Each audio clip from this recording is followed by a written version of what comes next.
Hello, And welcome. it's the Graveyard Girls, a true crime and mysteries podcast.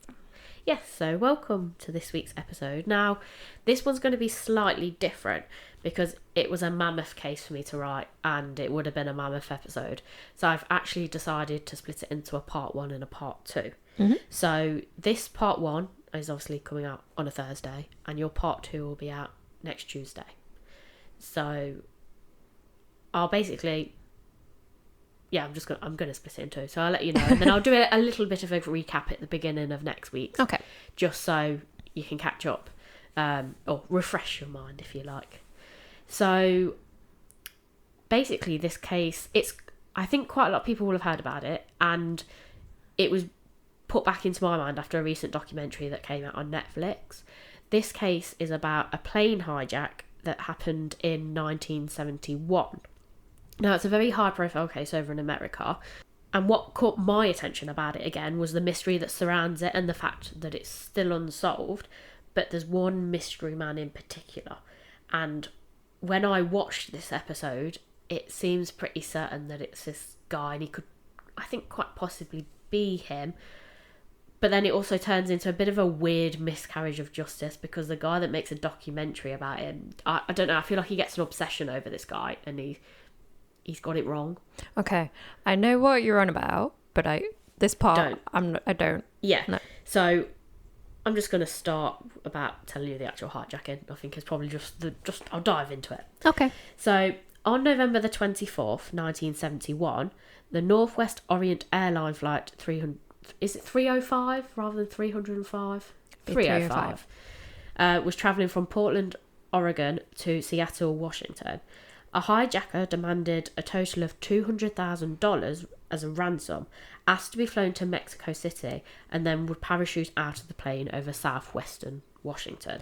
Also, that route is so small. It is. You don't need to catch a flight for that. You can drive. Are they just lazy? It's quick. It's you quick. say that, but I have actually got a plane to Scotland before when we had a wedding. I really want to go to Portland, so I kind of know this area. Okay. What, are you planning on hijacking a plane? No. Okay, it's fine. That sounded a bit suspicious. It kind of sounded like you were, Natasha. Could you demand a bit more than 200,000 though, maybe? And then we'll split it. Okay. I'll help you execute it, it's fine. Okay. But no, not if this guy disappears.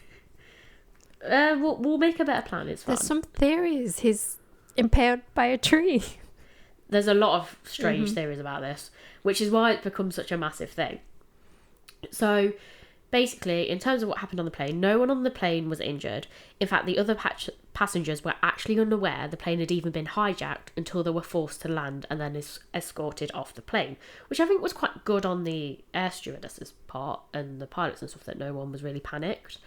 But the thing is, I didn't know this until this story, but so many hijackings happened back in the 70s that it was common. It was a normal thing.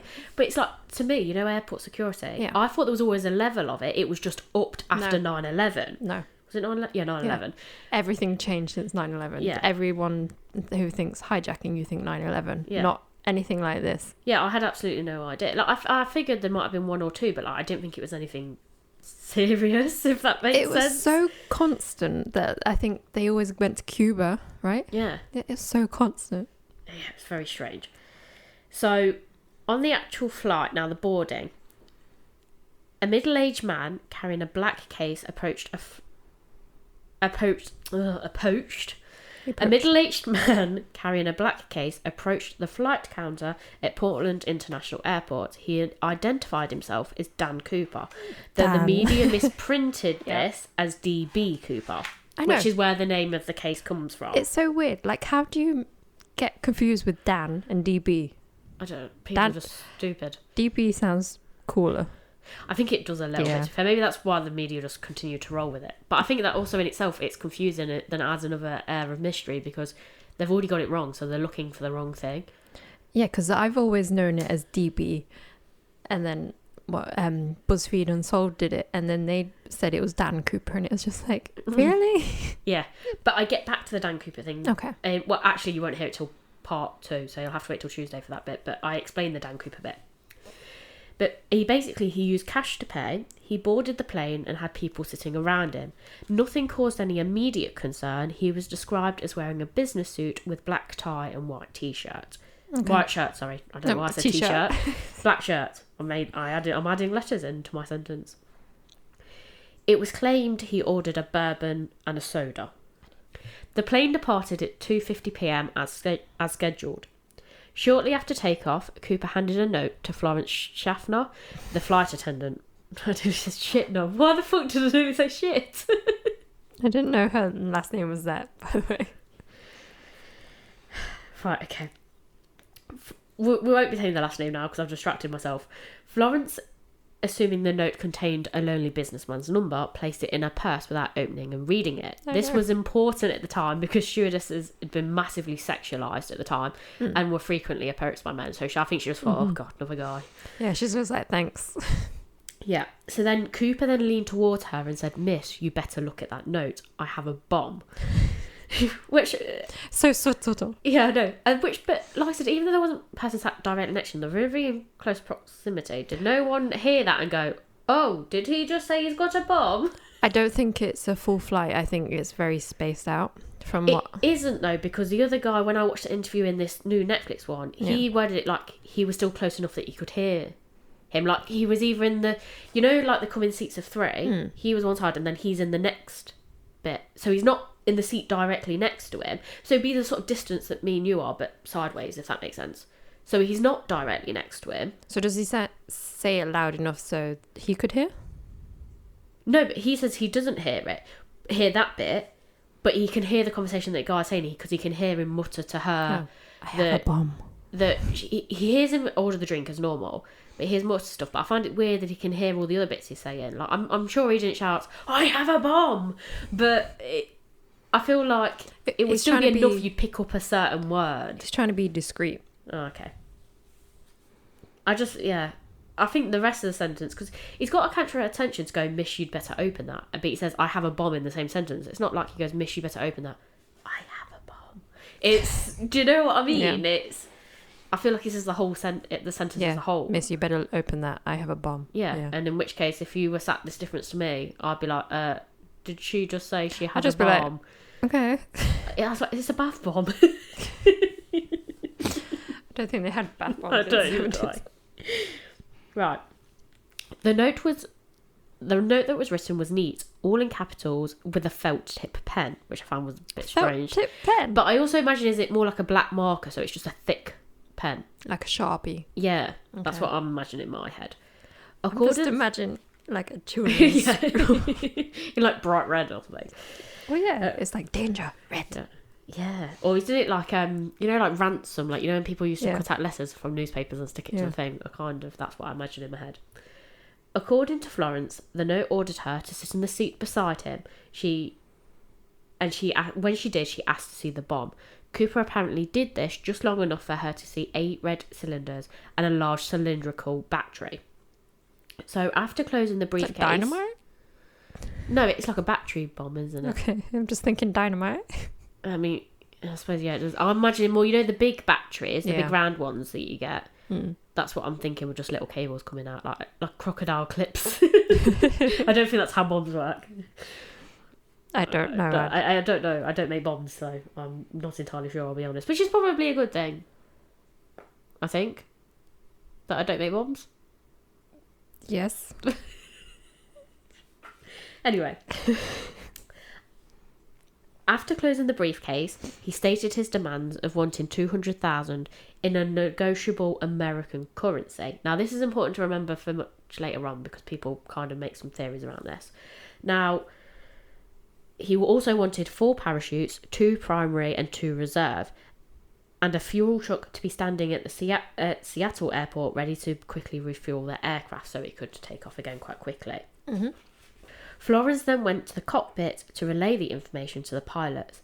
It said that when she returned, Cooper was now wearing glasses, which to me just makes him look more suspicious to the people around him. Why has he suddenly put glasses on? Sunglasses? Yeah, like black shades. Oh. Do you see what I mean? Like, it's if you had him on the whole time, I mean, it's still weird, but no, it's less dick weird. Move. Yeah. It's like, who wears sunglasses inside? But I almost feel like as he whispered the bomb thing and he thinks people might be looking at him, so he's like, I'll cover my eyes so they can't see what I look like. But I'd be now more you look more discreet. suspicious. Yeah. Weirdo. But yes, the captain, William A. Scott, contacted Seattle Tacoma Airport Air Traffic Control, which informed the local and federal authorities. The other 35 passengers were told there would be a delay at Seattle because of a minor technical difficulty. There's a bomb on board. Yeah. I mean, yeah, I don't think they'll put that through the tannoy. I'd be like, yeah, a few minor technical difficulties. Don't worry, the plane hasn't blown up or anything, and like, there's definitely not a bomb. We just need to land. Now, the Northwest Orient President, Donald Nyrep, authorised the payments and ordered the employees to comply with the hijackers' demands. The aircraft circled for approximately 2 hours to allow Seattle police and the FBI sufficient time to assemble Cooper's parachutes and ransom money and mobilise the emergency personnel. Another flight attendant, Tina Mucklow, recalled that Cooper appeared familiar with the local terrain, as at one point he'd remarked, "Looks like Tacoma down there." He also correctly mentioned that matured Air Force Base was only 20 minutes drive at that time from the Seattle Tacoma Airport. Florence Schaffner described him as calm, polite and well-spoken, not like the stereotypical criminals that had been hijacking planes at the time. And obviously, as we've already discovered, hijacking was quite a common thing. But when I first heard this, like I said, I actually heard a documentary about this a few years ago, and then like I said, I kind of I got a bit frustrated with the end of it because it wasn't resolved, but I mentioned that documentary later on in the thing because it relates back to, it makes sense to me now why it frustrated me so much, but it didn't at the time. But Okay. yeah, I'll get back onto that later. It's just, I get why they don't want anyone to die, but why are they going through all that effort to save all these people just because he claims to have a bomb? You see what I mean? Yeah, I think they have to just edge on. Why don't they just of play like caution. chickens? Like, go on then. What are you going to do? Set the bomb off. Yeah, but what if he doesn't have a bomb? But she's seen one, or what she thinks Yeah. is one. It's I not don't like know. she's not seen anything. To her, she's pretty certain. She's then obviously gone into the pilot and goes, "No, I did see a battery and everything. Like, he could actually blow us up." It's just weird that I know that they like trick the money or whatever, so like it's traceable, but like why give him money in the first place? Give him fake money. But I think he knows. Like, I think he's checked it. So like, I don't he know. has It's to- just I think for them, 200,000 in the grand scheme of things isn't that much money. They could not afford to lose it, but if it means it's saving everyone else's life, Yeah, I know. what's 200,000? yeah, that I'm not having an issue with. But like now, if we tried to do anything like this, we'd be dead. See what I mean? There's a Yeah. difference. Why are they going through all that? But is that because technology has advanced more? Like, the criminals have so much more of an upper hand now than they did before. Okay, yeah, maybe. Things have changed a lot, haven't they? I'm not saying they shouldn't help the victims on board, but it's just there's so much effort. Yeah, I Not- think now not it's a very effort. different. I Yeah. think it's changed so drastically, Yeah, even whereas from the now- 70s. Now we wouldn't accept any. Yeah, and any you'd of that. hope they wouldn't have even made it onto the plane with No. security. Like, I know it does still happen, Of course. but in comparison to how it used to Yeah. happen, but basically most things are picked up at the airport, so Yeah. it's not really a problem, if that makes sense. No.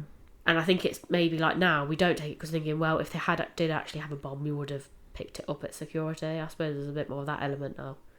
So more we don't believe what they're saying because we think it would have been harder for them to get it on board in the first place. Maybe. Just why couldn't they get the money, but then the person who is going to take the money onto the plane, why can't he be an undercover agent? There Take was him out? agents there. Yeah, but why don't they go on the plane and take him out on the plane? I don't know. I think That's the one solution you do. You I don't. suppose whether they were still looking at the flight crew is just as valuable as the other passengers, and they didn't want to risk harming them either. So maybe the plan Yeah, was I didn't to think about let that. him fly to where he was intending. Maybe they were hoping he wasn't going to jump off. Let him fly to where he wanted to go, Mexico City, And then arrest him. once he's got off. Okay. Because they can tell the That's flight better, crew, yeah. stay on the plane, or you walk in the opposite direction to him. He's then singled out. Yeah. We can shoot him or tackle him, whatever you want to do. Yeah. That way, none of the crew or passengers have got injured. Yeah, no, that makes it sound like I don't care about any of these people. I do. It's just why negotiate with essentially a terrorist? Which is effectively what it is. Yeah. But yeah, so He was apparently so polite on the plane that he reassured the flight attendants, paid his drinks tab, and requested meals for the flight crew during the stop at the refuelling, because it took a little while to refuel. So when he stopped there, he ordered that people, you know, when they brought the money on, he ordered that he brought them food as well. So, because obviously they'd probably been working all day. This wasn't the only flight they'd done. No. So he kind of seems like a sort of nice... Yeah, he does care. Yeah. He kind of sounds a bit nice. But he's also... Which, when we go later into the theories, it's more...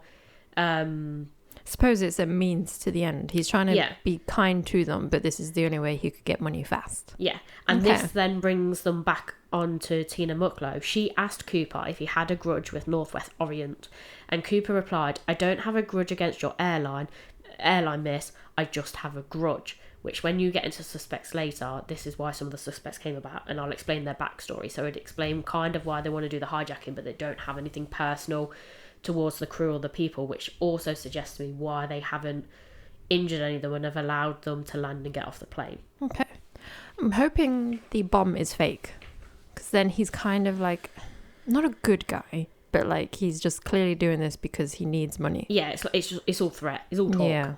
So for the ransom money, there was 10,000 unmarked $20 bills, most with serial numbers beginning with the letter L.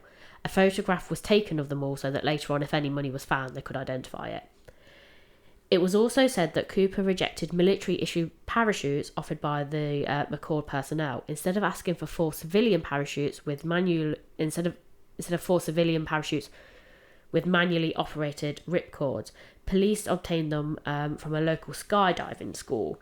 Now, after there was a thing later about this, and they were saying by him also wanting 4, it was a case of he wanted multiple. 1, they couldn't have tampered with them all, but it also suggested he was going to take a hostage. Therefore, the police wouldn't give him dodgy ones, because if he was going to take a hostage, they had to do everything to preserve the life of the hostages. Yeah. So he wasn't saying he was going to take a hostage, but... It was presumed. Yeah, because if he wants 4, why does he want 4? Do you see what I mean? So they can't give him dud ones, because... then they risk the lives of other people. Well, how heavy was the bag of money? Maybe 1 was for the money, but then you've got to try and follow it in the wind. Yeah, I think he's holding on to the case. But I think in terms of the actual parachutes, the reason I think people have speculated he did that as a decoy to suggest he was going to take a hostage. Yeah. And therefore that prevented them from giving him shitty ones. It's a good plan. It is a good plan if that was the case. Now, after the passengers had been released, the plane took off again at approximately 7:40 p.m. The plane had Cooper, Tina Mucklow, Captain Scott, First Officer Taczak.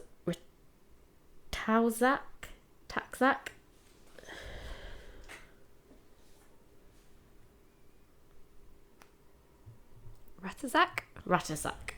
First Officer Rakazak. I can't even say that. We'll go with this now. And Flight Engineer Harold E. Anderson. 2 fighter aircraft followed behind the airliner, but out of Cooper's view. So this, for me, later on brings up the question of why didn't they properly wear his under? I know it is November, I suppose before 7:40 in the evening, it is dark, but you would have thought they would have had some sort of technology on the plane that could track, if other planes come in the area, like it pops up as a little dot on the radar. I would have presumed it would have been the same for a person, like it's something that could hit the plane. I've never heard of these being tailed. Why didn't they see him jump from the plane? I think I'll get onto this in a bit.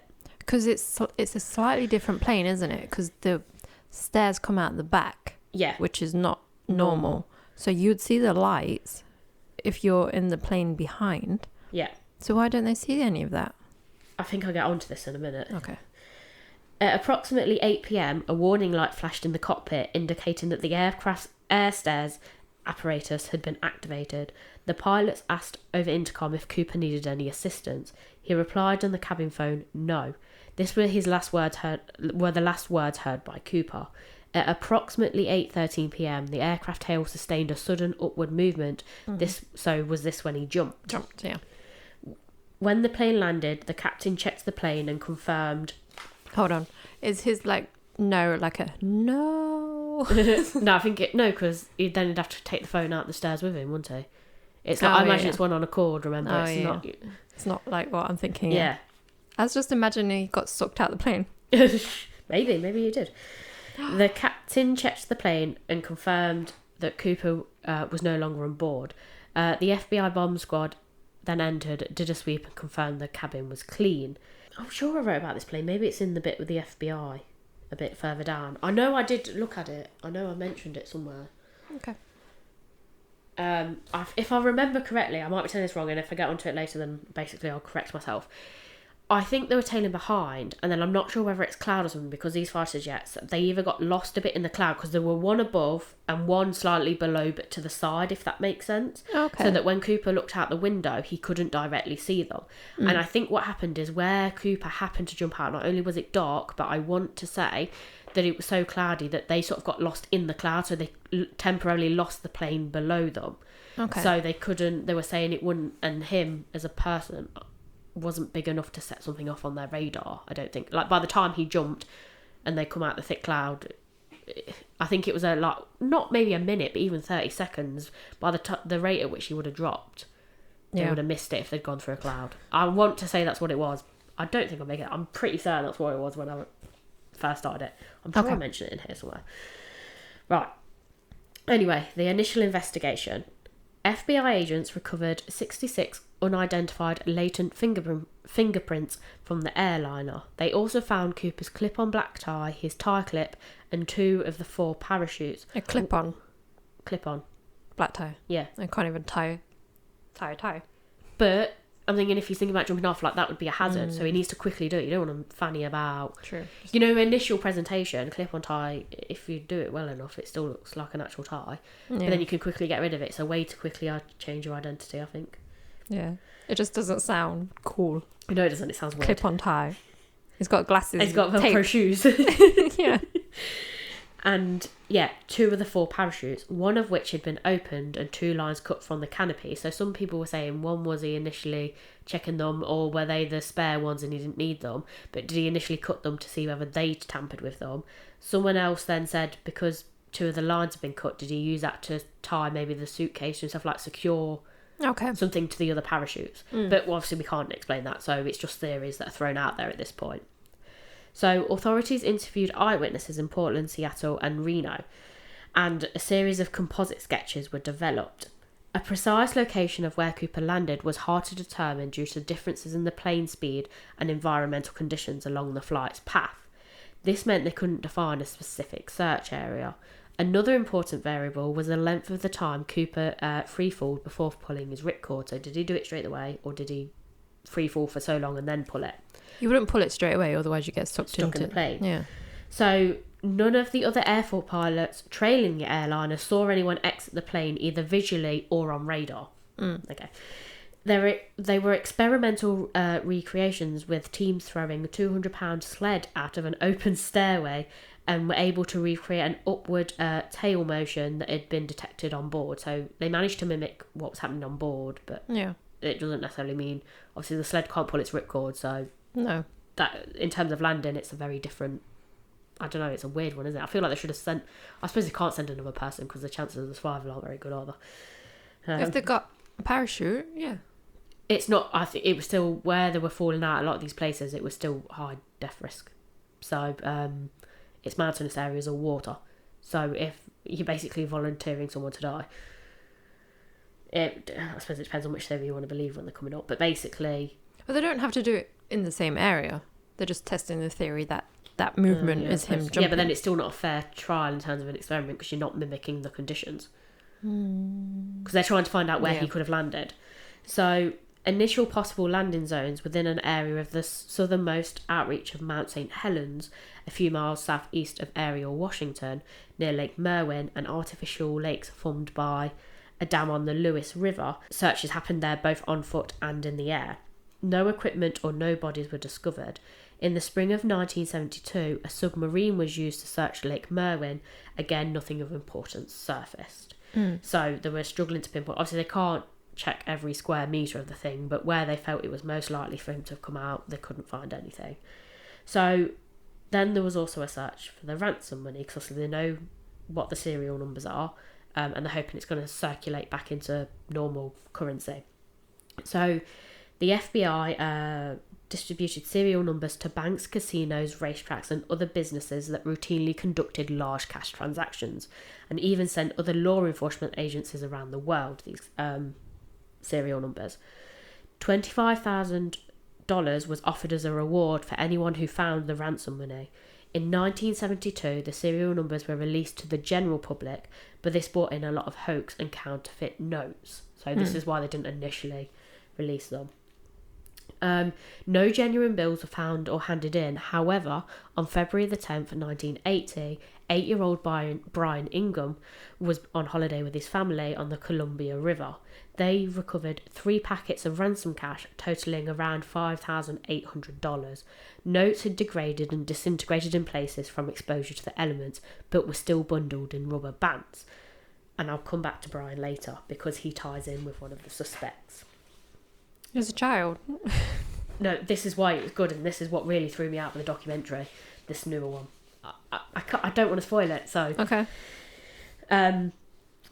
Next, I'll go on to the other physical evidence. Now, there was 3 major pieces of evidence that were found on the plane. So, obviously, the black clip-on tie, a mother-of-pearl clip, and 8 filter-tipped Raleigh cigarette butts.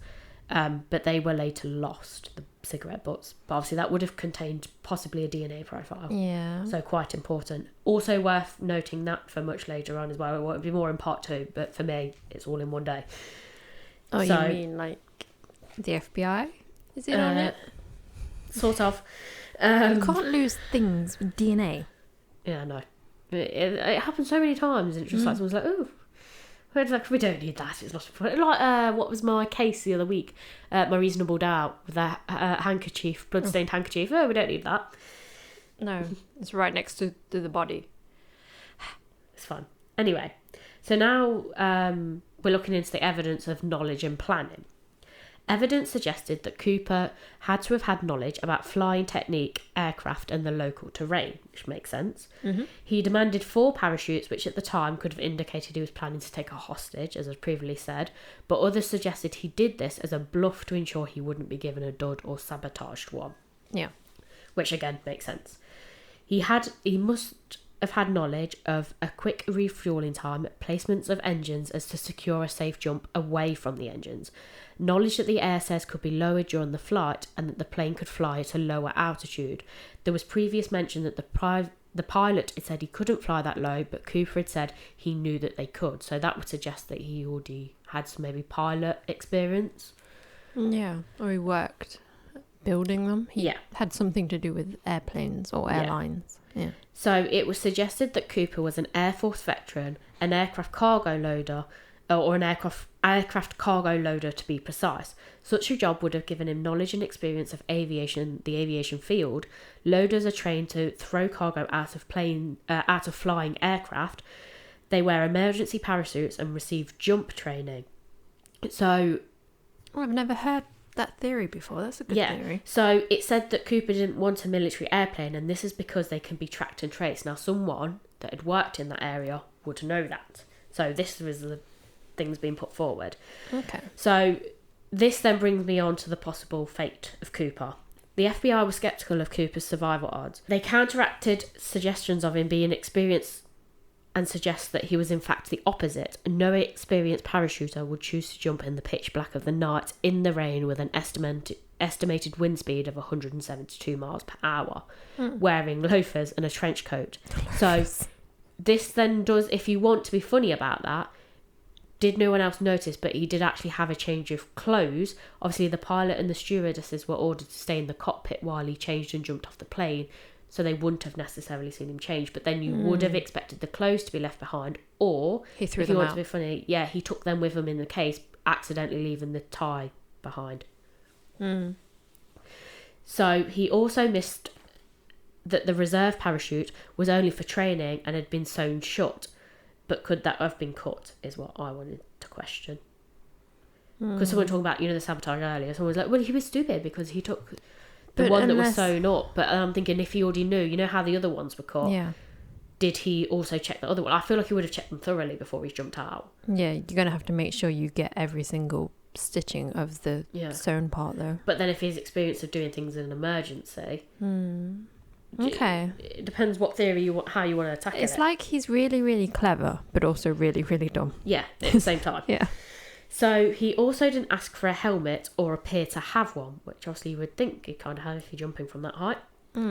So plus, even if he'd landed safely, which was unlikely, how did he survive the mountainous terrain in midwinter? Because even if he lands on the mountain, and I mean, he's going to crash at some considerable speed, even with a parachute. But even if he didn't sustain any broken legs, he's still then got to get through the mountainous terrain. You imagine steep sides, icy. How are you getting back down in a suit? No, yeah. Suit, trench He's not going to coat, have loafers. proper. Yeah, he's not got proper shoes. He's not got walking shoes. The only other thing you could then throw out there, did he already have someone else meeting him, agree to meet him on the mountainside? But then how can you pinpoint exactly You've got to be accurate where you're landing. So this is why for a lot of it, people are just saying he's dead. Because his survival chances were very little. I know, BuzzFeed Unsolved's theory is like he's just impaled on a pine tree. Fair enough. Yeah, I mean, it Would makes make sense. It makes sense. So now I'm going to go a little bit into the suspects and sort of discuss some of the suspects that were quite quickly ruled out. Okay. And then I'll end part 1 and go on to part 2. Okay. So over 1,000 suspects were considered between 1971 and 2016, which is a lot of suspects. So here are the top ones. Now, the first one was a lady by the name of Barbara Dayton. A woman. Yes, and I'll explain why it gets good. I've never heard of a woman. It's a good one. It'll make sense in a minute. Okay. Now, born in 1926, Barbara was a recreational pilot and librarian at the University of Washington. Barbara was actually born Robert Dayton until a gender reassignment surgery in 1969 and became known then as Barbara Dayton. Prior to her gender reassignment, she'd served in the US Merchant Marines and was in the army during World War II, like the back end of World War II. Yeah, that's right. After discharge, Barbara worked with explosives in the construction field and aspired to be a professional airline pilot, but could not obtain a commercial pilot's license. Barbara herself claimed to have staged the Cooper hijacking 2 years later, disguised as a man, because she was used to doing that as she previously used to be a man, to get back at the airline industry, whose rules and conditions had prevented her from becoming an airline pilot. I like this theory. That's a good theory. So, and I think it's obviously linked with a lot of obviously her gender. So, Because when you said she was a pilot in those times, I was just like, that's very like above her time. Yeah. There's barely So any. she basically, she was a pilot when she was a man. And then she obviously wanted a gender reassignment, but I think they pretty much told her if she had a gender reassignment, she couldn't fly the plane. That's fucked up. She's clearly she's learnt qualified to she's do the learnt job. to, it's not drive the plane, fly. the plane. She can fly the plane. Before, it's not like also she turns into a woman like, oh God, no, I can't remember how to fly the plane anymore. So, so basically she offered herself up as a suspect. Now, Barbara claimed the ransom money had been hidden in a cistern near Woodburn, Oregon. She would later recant her story after learning that hijacking charges could still be brought. She also wasn't a particularly good match for the description, and she died in 2002. Oh, okay. So we can't re-interview her anymore to find out. No. And even if we could, she'd be very old now. 1926, she'd be nearly 100 years old. Oh, yeah. Yeah. So next was a man by the name of Joe Lakich. Joe was a retired US Army major and Korean War veteran whose daughter had been killed less than 2 months before the hijacking during a failed FBI hostage negotiation. Oh. A later suing by Joe and his wife of the FBI would land in their favour, holding the FBI responsible for the death after acting negligently during the hostage negotiation. Okay. Joe would become a Cooper suspect due to the revelation that Cooper had contained rare microscopic metallic particles such as pure titanium. Now, this was on the tie.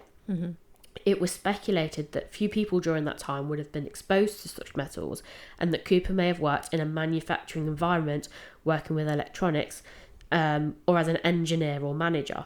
At this point in time, Joe had been working in Nashville as a production supervisor at an electronics capacitor factory and would likely have been exposed to the materials found on the tie.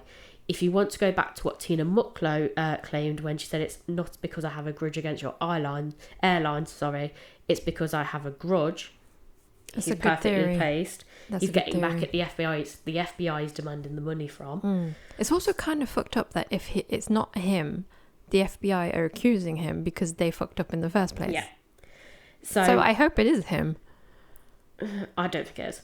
It's probably not, but then the FBI shouldn't be accusing him. Yeah. But then they did that anyway. It's easy to scapegoat, isn't it? I know, but Jesus. But yeah, many believed his grudge was towards the FBI and their failed efforts to save his daughter. It makes sense. But obviously no one could prove anything, so ultimately he wasn't charged. Okay. But that's a good crime if you can get away with it, but people are like aware you did it, but they can't prove it. That's a good... Which, yeah, like I said, and here another one by now, he's either dead or he's going to be very old by now, so it's very hard to... Because a lot of these, even if you think it's fraud, they might have dementia now, so they can't really try them because they're not of sound mind. That's the issue. Even if... Unless they get DNA evidence... I think also the... They can't be charged anymore. Yeah, that's what I was going to say. They can't... But they could still send them... They could still answer it. Like, they'd still take them to trial and could prove that it's him... in terms of like with the DNA and put that forward, but they can't charge him. So he would basically... It's a trial for nothing. Their trial, but he won't serve any time. So the next was John Emil List. John was an accountant and war veteran who murdered his wife, three teenage children, as well as his 85-year-old mother in Westfield, New Jersey, just 15 days before the Cooper hijacking. He withdrew $200,000 from the mother's bank account and disappeared. He came to the attention of the Cooper task force due to the timing of his disappearance, multiple matches to the hijacker's description, and the reasoning that a fugitive accused of mass murder has nothing to lose. So they're saying he'd go and do the hijacking, one, for extra money, and two, he's got nothing to lose. If he dies, it's fine. He's already on the run, and if he gets caught, he's going to go to prison. He could possibly get the death penalty. Okay, but what... The exact amount of money is weird. Why would you get it? They're saying that he also wanted 200,000. It matched with his previous 200,000. Like they're saying it's a coincidence that it's the same amount. It's a reach. Yeah, basically, which is why ultimately he's ruled out. Yeah. So after his capture in 1989, which so basically he spent 18 years on the run. John denied any involvement and no substantial evidence implicates him, so the FBI do no longer consider him a suspect. But you've got to think at the time, it was for them, he was quite a strong possibility, if that makes sense. So next was Richard McCoy Jr. Richard was an army veteran who served 2 tours of duty in Vietnam. First a demolition expert and later a helicopter pilot, so he's got with explosives, and I know a helicopter is different from a plane, but it's still a pilot. Still in the air. Yeah.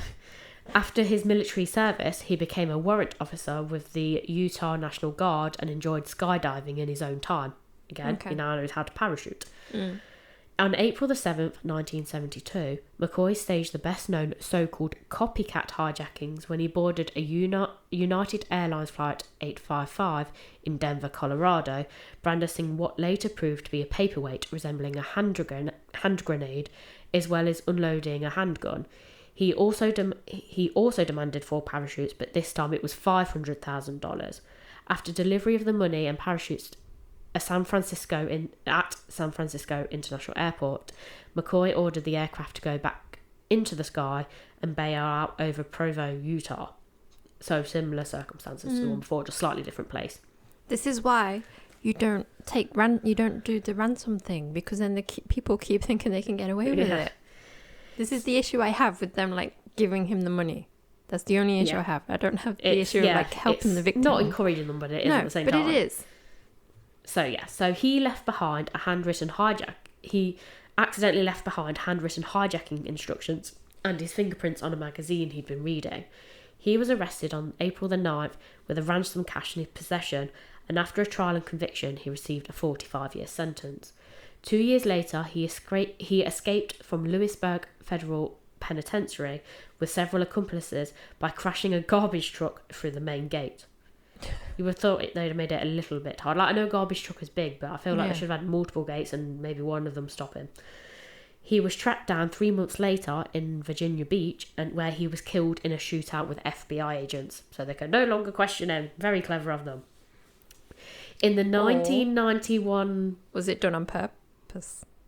Well, yeah, to stop him from possibly hijacking another plane, I was thinking. Yeah, never mind. I don't know what I was going with. In the 1991 book, D.B.Cooper, The Real McCoy, a parole officer, Bernie Rhodes, and a former FBI agent, Russell Kalam, asserted that they had identified McCoy as Cooper. They cited obvious similarities between the hijackings. Claims by McCoy's family that the tie and mother-of-pearl clip left on the plane belonged to McCoy. So this is from the original hijacking.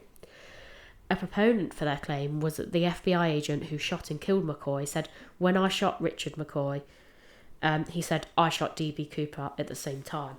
Okay. However, the FBI no longer considers him a suspect in the Cooper case because of mismatches in age and description, as well as credible evidence that McCoy was in Las Vegas on the day of the Portland hijacking and at home in Utah the following day having Thanksgiving dinner with his family. So, obviously, he couldn't... Oh, yeah. I forgot it's Thanksgiving. So just whoever's dad was missing on Thanksgiving, just... yeah, and put them forward. Yeah. And who came back with $200,000, just... Well, 200... No. It's a little bit less because they found, what, 5,000? Yeah. It's so, him. Yeah. So this is the end of part 1. Okay. So these are obviously some of the suspects that they've effectively ruled out. And to be fair, that kind of makes sense to me because they were the most plausible at the time that the police seriously considered at the beginning. But also I feel like it wasn't any of them. I don't think they're plausible enough. I think at the time of what they had, I think they saw them as good suspects. And like all of them, they would have the experience or could have the experience. So I understand why they cropped up as suspects. And I also like Barbara. She sounds a bit badass. Yeah. Yeah. So I thought she was a good one to include. But there was a hell of a lot and it's really, really difficult to get through them. But I want to leave it here because my next 2 suspects are really, really good ones. So Well, these last ones have been really good. So yeah, so you'll have to come back on Tuesday for part 2. I'm excited. So yeah, in the meantime... Keep creeping. And we'll keep digging. Ooh.